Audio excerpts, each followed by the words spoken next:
It's WRVS 89.9 Soul Cafe with me, Kaya. And as you know, family, this is wonderful radio Viking style. We are here at Elizabeth City State University and specifically here in Williams Hall, where we do share a building with the business department, the Department of Business Accounting and Sports Management. It's the 5th annual Entrepreneurship Week, and our honoree, our guest here today is Jordan Bentley, founder and CEO of Hypland. He's got a crazy rap sheet to be so young because, once again, family, he's also an honoree of the Forbes 30 Under 30. So welcome. What's up? I'm so happy to be here right now. We're so glad to have you here. So let's just get right into it. You know, Hypland is this fashion empire that started, and it really does relate to fandom culture. You started your first business when you were just 13 years old as a middle school project. What inspired you to start selling, and what were those early days like? So it's funny because the business that I started is Hypland that we see today, but it was so different. I was inspired by a lot of different things when I was 13. You know, I loved clothes. I loved drawing. I was like a big artist. I was a fan of anime. My mom had put me in college classes to learn how to draw. So when I started Hypland at first, it wasn't really a business. It was really just like a way for me to put my drawings and art on T-shirts and like sell it at school and make a little bit of money. So I would say like the early days was really just like a hustle. You know, I was trying to figure out how can I sell something to like buy a new polo or buy this like new streetwear brand that's popping in LA. I really wanted to just be a part of that culture because what really inspired it was like watching brands like Diamond, The 100, Supreme, you know, all these brands that were like really, really, really popular at the time of me growing up. You know, it just inspired me to say, hey, look, I'm around a lot of these companies. How can I make something and just be like that myself, you know?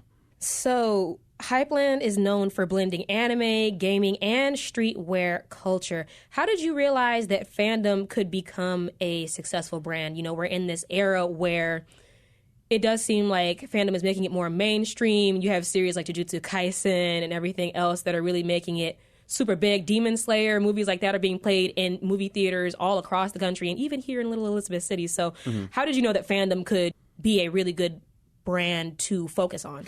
Well, so, you know, when I first started doing collaborations with anime and like licensing, I didn't know it could be very big. We were like one of the first brands to really take that leap of faith. Like I remember back in 2000, I think 17 or 18, I went to Complex Con and we had got our first collaboration with Bleach. And I remember when we got there, everybody was like, why is this anime stuff here? Like, you know, there weren't too many fans. You know, it wasn't as mainstream as it is now.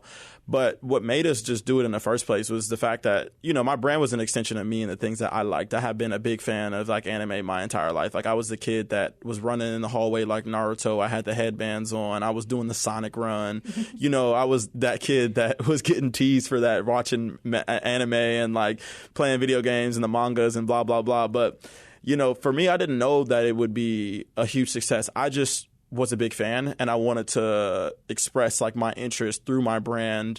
And obviously I knew that the audience was huge because I had been to like the conventions before. I had seen, you know, the fandom, like, you know, I participate in the culture, but it wasn't something that I set out and said, hey, this is huge. Let me go out and do this because it can be successful. It was like, I like anime. At the time I was watching a bunch of different anime in college. Nobody had really cool stuff. And I was like, I need to be able to make something that, you know, is cool for me as a consumer and an artist and just someone that likes to dress nice. And there wasn't really anything like that at the time.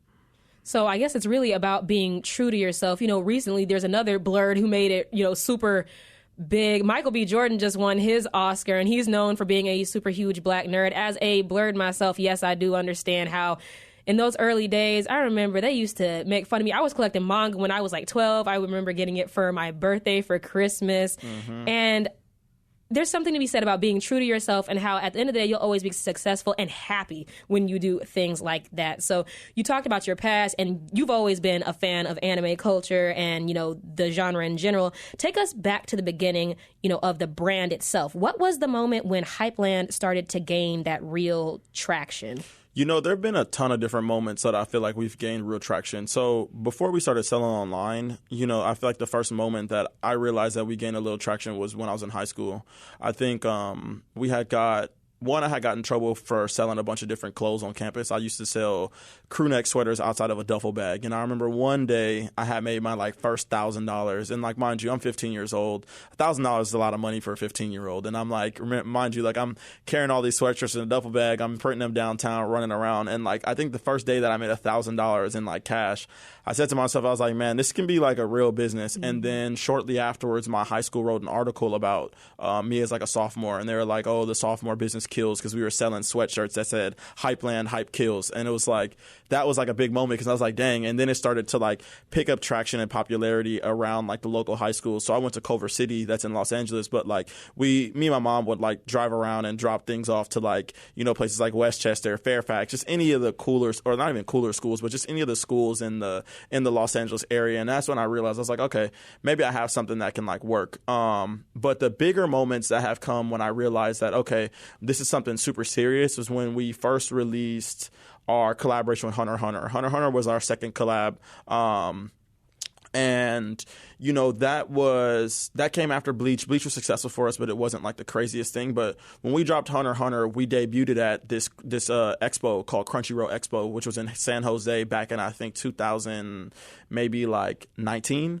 And I remember we had previewed this puffer jacket that had all these different colors. You know, I maybe made like 200 jackets, not knowing if it would sell well. And I remember when we opened up the convention that day, we had people that ran to our booth, and we had a super duper long line. And I was like, okay, we might actually have something here. And then from there, we got into like Zoomies and like all these other opportunities just kind of opened up that really helped the brand grow. But that Hunter collaboration, at least as it relates to the anime moments, that really showed me that this could be something like really viable. That was that moment for me where I was like, oh, okay, like I have no idea what's going to come next, but I definitely know that fandom, they really like us, and this is something that people have been looking for just like us. Absolutely. So when it comes down to it, like in these fashion industries, I remember early anime merch being, I'm going to be honest, super corny and very vague. They were like, okay, we're just going to slap Sailor Moon's face on some things, slap Gon and Killua on some things. So what's the process like when it comes to designing things because there's subtle, you know, kinds of streetwear that incorporate different kinds of anime and franchises. And then there's ones where, you know, it might be a little bit more literal. So how do you incorporate those things to basically know that the fans know what they're seeing, but it still has a level of fashionability about it? So I try and design from like a high to like low level perspective. We call it like the burgers and fries model. Mm-hmm. So when I say burgers and fries, I mean we'll do something that's like more if you know Halo piece as our burger. That's like if I had to compare it to something we released recently, that'd be like the Alphonse Windbreaker from our collaboration with Fullmetal Alchemist. Like that piece is a more if you know, it looks great on media, pictures, it sells a lifestyle. And then the French fries will be, and that's like what creates the cool connotation for the brand and is like really meant to, I guess, attract or appeal to the fans that are not so, hey, I want to wear this character on a shirt. And then the French fries are like the T-shirts that we'll make in the collaboration. So it's like the burger creates the cool stigma for the brand. The burger creates a cool stigma for the brand, and that be the jacket. But the T-shirts are like the French fries, and that's what makes us money, gives people the chance to purchase the brand on like a more accessible standpoint. So for us, it really is just like a balance. I understand that, you know, there's customers that want the super loud T-shirt. They want the jumbo print. They don't care about looking cool. I feel like, you know, though we're trying to change the stigma, there are a lot of people who fit into that stigma and say, hey, look, like I'm fine with wearing my fandom, and we make things that cater towards that. But on that same accord, I like to have little balances where it's like, hey, look, if I can use our brand as a way to introduce or curate just something cooler, I want to teach people about like fashion and say, hey, look, like I know you like this character, but there's a more tasteful way that you can represent your fandom than always wearing like a shirt with a big character. You know, how can we, I say this with a grain of salt, and please excuse my language, but I'm always like, how can I make clothes that don't scare anybody away, you know? So it's just it really is just like a balance in figuring out, hey, look, like how do I make something that works for all audiences? And it's, you know, it seems like lately the cut and sew and all the more subtle stuff has been doing a lot better than the T-shirts, which is actually just so insane to see because the way in which we design has changed so much now as a result of just kind of like what consumers want and like what they've been demanding or expressing that they like more. Absolutely, because it feels like you never truly grow out of, if you're true to it, you never grow out of the things that may be considered nerdy, but you may not want to, like I said, once again, walk around with like, the loudest t-shirt possible. So many young people have creative ideas, but don't know where to start. What were the first practical steps you took to turn your idea into a real business? Man, so I love when people ask me this question because I try not to overcomplicate the answer, but for me, the answer is just start. That's going to be a big thing that I say in a lot of the classes that I'm going to speak at and just a lot of the seminars that I'm having. But really, for me, it was just starting. I didn't have like a blueprint. I didn't have any like mentors or original resources when I first started. I got like a silk screen machine. I had a sewing machine. I drew on like fabric, and I tried my best to kind of just do whatever I wanted with the small amount of resources that I had. Now, obviously, you have the internet. When I started my brand, there wasn't like Google or like ChatGPT or these AIs that people could use, or there wasn't like people on Instagram teaching you how to start a brand or navigate Alibaba and make and like design stuff. But for me, I just used the limited amount of resources and I just started. The one thing I say about entrepreneurship in general is that if you want to be an entrepreneur, you have to be quick to start and quick to fail. The faster you fail, the faster you learn lessons. The quicker you start, the faster you get the experience. And the only way that you really can, navigate the space of entrepreneurship and have a successful business is by actually doing the work and going through the trials and tribulations of that. You can watch a million videos, but that's not going to really teach you how to navigate or operate a business or know what you want to look for or know these different values. You can get gems from it, but it's not going to teach you everything. So I really say just start, get out there, figure out what you value, what you really like, what you're passionate about, and figure out a way in which you can turn that into a business and just make some extra money. And then even on the end of entrepreneurship with that, I say all the time, the reason I push this notion of passion so much is because when you're an entrepreneur, you have to make a lot of sacrifices and you're going to fail in some cases. So if you're doing something that you love, you won't mind the hiccups or the bumps that come in the road. But if you're really fueled by money or trying to hit this certain goal, it's going to be a lot harder to make that sacrifice, not go to parties or do whatever you need to do in order to get to your end goal. So like I said, just start, figure out what you're passionate about, and then look at little holes in ways in which you can make money. You don't got to be a millionaire off an entrepreneur. Who knows? It could be just the reason why you make and buy extra clothes like it was for me when I was in high school, and then it can turn into something bigger than that later. But you got to get out there, figure out what you like, and just start. Absolutely. So you've talked about the different kinds of franchises that you've worked with already, animes like Bleach, Hunter x Hunter, Full Metal Alchemist, and even branching out to other ones, which are just general, character franchises like Sanrio's Hello Kitty. And when it comes down to it, if you're a fan of any of these things, you know how expensive merch can get, especially when it's official. And it absolutely is there at Hypland. Your brand has worked with many major licensed properties, and those Japanese IPs are not cheap. How do independent creators approach big brands and intellectual property owners? So for me, I just literally asked. I went to this show called Licensing Expo back in 2017. And at that show, there's a million different brands there. I mean, like animes, video games, like music acts, like anything you can think of underneath the world of like consumer products or brands is at that show. And I just went and I asked. I think that the best advice I can give people that want to get in this space and work with brands or IP is make sure that you have some type of unique perspective when you approach them, because a lot of the times when you're working with, say for instance, you want to work with someone like the WWE, you have to think to yourself, your brand is not big enough to move a decimal point on WWE's balance sheet in a year. Typically, when a lot of these brands work with newer creators or companies or whatever, they do it from an initiative standpoint. Is it going to grow our brand? Is it going to make us more money? Is it going to be good for marketing? Is it going to introduce our audience to new things? So you have to think to yourself, like from your business, what value add am I doing for the brand? Is it marketing? Is it introduction to a new space? Am I making product that they usually don't make in the licensed space? How am I bringing value to them? Because at the end of the day, they're businesses. They're not hobbies. They're not charities. They want to know how they'll benefit from working with you. And there has to be some type of exchange when it comes to that. So like I said, if you're a new brand or creator or somebody, make sure you have a unique perspective and you can convince somebody and say, hey, we're new. So I'll give you an example for us. Hypland at first, our unique perspective was the fact that there was nobody in streetwear doing collaborations. We were in Zoomies. We were doing activations at places like ComplexCon. We were doing like crazy marketing activations, like we've done music festivals. And there hadn't been any licensed IP holders that were doing things like that. So when we'd come in and be like, hey, we'll do this for your property. For them, guess what? It looks great on like a balance sheet.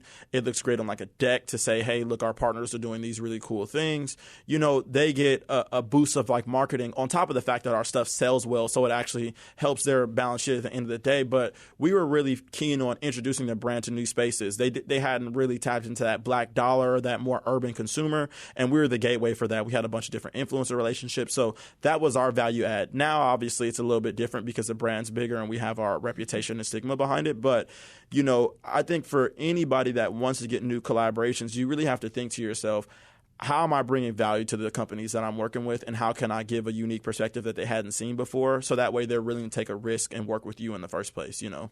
Mm-hmm. So it's almost like that saying, you miss 100% of the shots you don't take, just ask. I like that. Facts. You now operate on both the East Coast and the West Coast. What led to that expansion, and how has your business evolved over time? So I actually moved to the East Coast for personal reasons. It didn't really have anything to do with Hypland. It's funny, though, because New York is Hypland's like largest city or state. Actually, no, New York is our largest city, but California is our biggest state. But I really wanted to switch it up. I thought that, you know, personally, it would just be a good refresh and like change the pace to be around other creatives. And like obviously, as you know, New York is like a really big fashion hub, so we're able to kind of stay on top of trends and just kind of see what goes on in the world, because I feel like, at least in my mind, how the fashion trends trickle, it's like it starts in Europe and then it comes to New York, and then New York kind of influences the rest of the United States, or at least that's how it used to be before TikTok just started coming out, and like now you can get the same trends. Yeah, it's like now with TikTok, everything is just accessible to everybody, and there isn't really like too much of a local style anymore, or local, I guess it's just independent style as much as it used to be, but you know, that's neither here nor there. But you know, me moving to the East Coast has really changed the direction of the brand, and has had me lean into being more of a leader and being comfortable with delegating and finding and hiring great talent and making a good team if I want to grow the brand, as opposed to having to be the person that was always around, always relied on by my team, and really just being like the entire backbone of the business. I'm still that, but, you know, leaving has given me extra incentive to say, hey, look, like, how can I put people in positions so that way I'm actually running a business and it's not just a hobby that is really reliant on me being present 24/7 and giving me that balance. Being in New York has given me the chance to have balance, gives me new perspective. And then just on a personal life and growth perspective, it's made me a lot smarter in terms of relationship building, just introduction into new spaces outside of clothing that inherently enhance the business, because it makes me a better businessman, because there's so many different people in places like New York that are like, you know, running different empires and different spaces outside of just creative. So it really just gave me a different perspective of life. But me moving really didn't have anything to do with business. It was like, how can I grow as a person and get out of my hometown? LA's very creative, but I felt like the creative stuff can just kind of feel very vain. And I wanted to just expand my horizons beyond just always being that guy that made clothes and had friends that were making clothes. Now I'm like around people that are in tech. I'm learning all these just different things that I would have never learned prior to, you know, coming to New York City in the first place. And that's nice to know that through your business, you can also grow as well. So as a Black entrepreneur in the fashion and creative industries, what challenges have you faced and how have you navigated them? Man, you said in the creative and which industries? Fashion. Oh, creative and fashion industries. You know, I'm not going to get up here and say that I face like too many challenges. Okay. I think the biggest thing that we face as it relates to like licensing is just the learning curve and getting people in other countries and sometimes our partners to really understand the inspiration or thought process behind why we do certain stuff. I think that it's often like an uphill battle. It's an uphill battle on two ends. It's like, one, educating people who are not anime fans on how large the audience is and genre is for a long time was the largest uphill battle. You know, getting a retailer to work with you and take the risk on a IP that has billions of fans, but maybe their core consumer, or they don't assume their core consumer is interested in, was one, a battle in itself. But I think on the Black end or like design end, the biggest thing is really, like I said, just been educating people on like, one, my perspective, why it's valuable, you know, and just really having to do more demonstration and like a lot more show and prove than just having people kind of like take my word for stuff. I think in the fashion space, the thing that I deal with the most always is like, a lot of people love to try and like kind of downplay the brand because we do so much stuff with IP as opposed to making like original quote unquote garments that aren't based on anything, or they're maybe like turned off because they're not part of that community. But you know, I look at it, I don't look at that as like a challenge. I just look at it as like audience alignment. It's like that Virgil Abloh quote where he talks about the can. It's like you can take a smashed up can, and if you put that same can in a garage, it's going to look like a piece of trash. But if I take that same can and put it in a room with white walls and on a stand, it's a piece of art. So, you know, it really for me is just about knowing, you know, where does my brand sit and where do I want to position it? How do I position it to make it make sense as far as fandom? How do I position it and find those consumers so that way I'm not searching or putting my brand in spaces where people aren't receptive to it, but instead I'm saying, hey, look, like this is the best, this is the Louis Vuitton of this anime industry stuff, and you know, we position our brand well in that space as opposed to trying to force some people to understand something that they may not be a part of or willing to understand or have been a participant in that culture. You know, it's about serving a community rather than trying to be everybody. I try my best not to try and, you know, make everybody happy. You got to understand that, like, you know, there's going to be some people that don't like your stuff, and that's okay. But there's billions of other people who might like it. So focus on those billions rather than the few people who don't like it, you know? Absolutely. I think it's said in like Destiny's Child's Happy Face where, you know, there's, you know, tons of people who don't like me, but there's even more who love me. And I love myself, and you are true to yourself in that brand. And I think that's really important to still know yourself, even though you are doing a lot of marketing, even though you're in the business industry, and there's a lot of things that can happen even when people talk about fashion and selling out and things like that. So it's nice to know that, once again, family, staying true to yourself will always serve you. So you mentioned Virgil Abloh earlier, and I did read that he, you know, if you, family, don't know about that name, or it sounds familiar, but you can't quite place it, that is the late and great CEO and founder of Off-White. Super, super huge streetwear brand, if you're familiar with streetwear. And you're visiting ECSU as the 2026 PNC Viking Entrepreneurship Fellow. You've been able to basically go across the nation and speak and mentor to different students. And what message are you most excited to share with the students this week? Honestly, I'm really just excited to push people to do entrepreneurship. I think specifically because we're at an HBCU, I really like to push ownership of our own things, and I think that's how we grow as a community, and I think that's just what makes you happier in life. I think that it's cool to get a job, and I think that everybody has, you know, spaces that they want to be in, but I want to encourage entrepreneurship. I want to also encourage just people being themselves unapologetically and really chasing their dreams, because I'm like a product of the fact that if you chase your dreams hard enough and really focus, that you can be successful. It'll open so many doors for you, and that your life can really change by just doing what you love. And you don't have to be like the people that you see on the internet that complain about hating their jobs. You can do what you love, make a lot of money, and in turn, like, just experience a lot of different aspects of life. So for me, that would probably be the two things, just like pushing ownership of the things that we want to do, and pushing just this unapologetically you notion where, you know, you can do it if you try, you know, and like really put your head down and like hustle, work hard, and identify and see what you love doing. Because like I said, there's billions of people on this planet. There's going to be millions of customers for you if you do the research, figure out what you like, and just get really specific on like what you want out of life and your businesses. Absolutely. Do the knowledge, family. Thank you so much for coming here today and speaking with us. And I hope the rest of this entrepreneurship week is great. I hope a lot of the students here glean from it so much. And once again, thank you for spending time here with WRVS. Of course. I appreciate you having me on here. It's been such a great time, great conversation. Gotta get you some Hello Kitty stuff. Oh, yes. I am absolutely family. If you see my office, it's decked out in Hello Kitty. I am a Hello Kitty fanatic down. And so I was really excited to do this interview. Once again, I'm excited to do all of my interviews. And as your community voice, it's WRVS 89.9 Soul Cafe. It's me, Kaya, and it's RVS.